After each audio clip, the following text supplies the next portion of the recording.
Is My Garage. We're just going to talk to you about how you can take care of your car this monsoon and get your car prepared for this upcoming monsoon. Now, I'm sure a lot of you here right now already own cars, be driving cars very soon, or looking to buy a car. But how often is it that you actually look at your owner's manual, take care of your car, take care of little things that can make your monsoon motoring experience much better? So we're just going to start with a few things. Well, to start with, one of the things which is really critical for you to have in the monsoon is a good set of wiper blades. Now, we've seen wiper blades as badly used as this, which is completely brittle rubber. Each wiper blade really has a life of maybe about a year or two at the max. And this wiper blade we pulled out of a friend's car this morning, which was over 6 years old. So obviously, this is not a blade that you would want on your car this monsoon. So please buy yourself a new set of wiper blades this monsoon and ensure that your car has absolutely great visibility so you can see where you're going and it just becomes so much safer. Now, blades apart, the one really abused part of your car that I'm sure everybody overlooks are your car tires. Now, tires are really important because if you do not have the right set of tires with enough tread left in it, your car will have no traction on wet weather surfaces. And when you have no traction, you'll have loss of grip and then possibly bad braking and an accident. So let's just show you on what a bad tire looks like and what a good tire is all about. Come over here. Now, I don't know if the camera can zoom into this, but this tire almost has no tread life left at all, and it's really quite worn out. This is not the kind of tire you should be having on your car this monsoon. You should definitely be having a tire which has a lot more tread depth.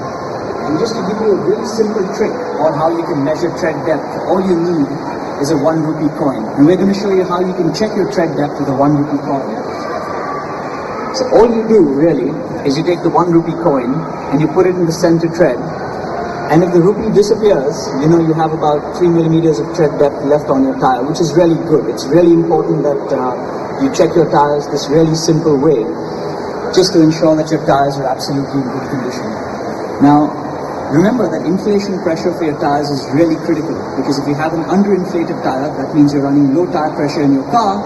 It means your tires are just not going to have enough grip, and it will not brake as effectively, and you will not have enough traction on wet weather surfaces. Now, we must also remember that inflation pressures are mentioned in every car owner's manual. So please check your owner's manual for the inflation pressure. Or, like in this car, it's on the driver's side door. So there's a little sticker there that gives you your inflation pressure, and you must check for it. Also, I'd like to mention that if you've been running a car for a short while and you haven't had alignment or balancing done for your wheels and tires for the last 10,000 kilometers, maybe it's time you should, because wheel balancing alignment is extremely critical. The other critical thing is that most people forget to inflate their spare tire or have their spare tires in good shape during the monsoon. Now, if you have a flat tire in the pouring rain, you're going to have serious trouble because you're just going to be stuck maybe in the middle of nowhere in the pouring rain with a flat and no spare. It's also critical that you understand and know jacking points for each car. Now, each car has different jacking points, and, well, this car, the Ford Fiesta here, has a jacking point right under here. Now, it's very clearly mentioned on all your vehicle jacks that this little warning triangle here is one piece of equipment that most people constantly miss. If you have a flat tire in the middle of the highway at night or even in the city, you must always pull out your warning triangle. It's a safety for not only your car but for other drivers as well. Now, you must remember to have the warning triangle placed 25 feet away from your car with your hazard lights switched on. Because if you do not place this 25 feet behind your car, if you had a flat tire, chances are that traffic may come into you and you will have trouble. Also, hazard light usage. Only use hazard lights in case of an emergency, when your car is stopped, parked off, and not while driving in pouring rain. If you're driving in pouring rain, just ensure you have your front fog lamps, your headlights maybe, and your rear fog lamps switched on, and do not use hazard lights. It's not recommended. Now, what we also wanted to show you was that each car has, jacking points specifically mentioned on either the jack or the owner's manual instead. So you have to remember that you have to put down, you must remember to really put the jack exactly at the jacking points, otherwise your car may not lift correctly and you'll have trouble changing your wheel and tires.